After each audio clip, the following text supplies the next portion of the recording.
В Усть-Куломском районе открыли сразу две семейные фермы, каждая на 50 голов.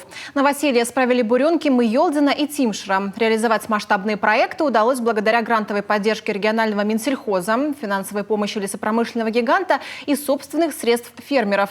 Всего на реализацию каждого проекта потратили более 20 миллионов рублей. Из Усть-Куломского района передает Павел Королев.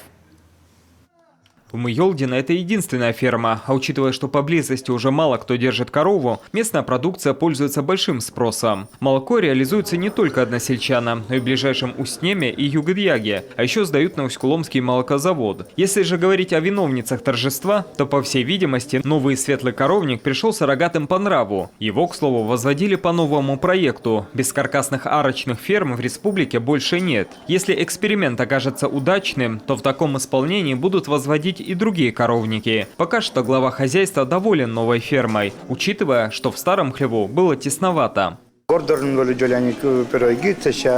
Вначале был небольшой хлев возле дома на 3 коровы. Через несколько лет построили коровник уже на 12 буренок. Но стало тесно. И вот отдел по развитию сельского хозяйства района предложил написать заявку на грант. Выиграли его. И вот за год построили новую ферму.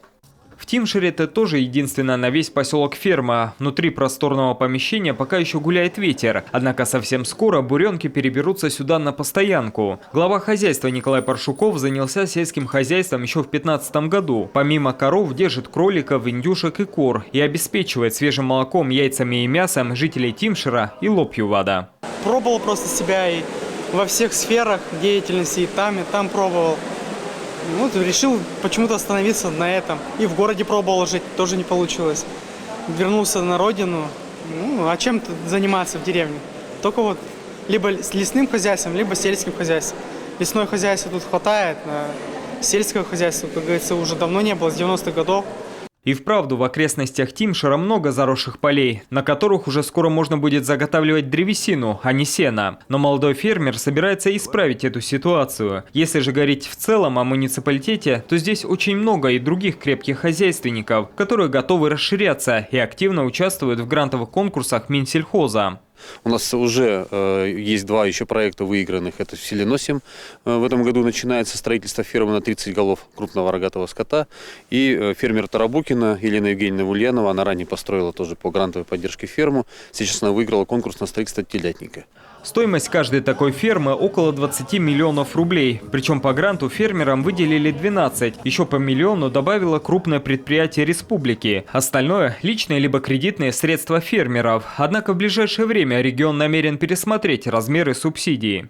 Вот эта программа, она дает возможность фермерам получать 60% стоимости от объекта в виде бюджетных инвестиций.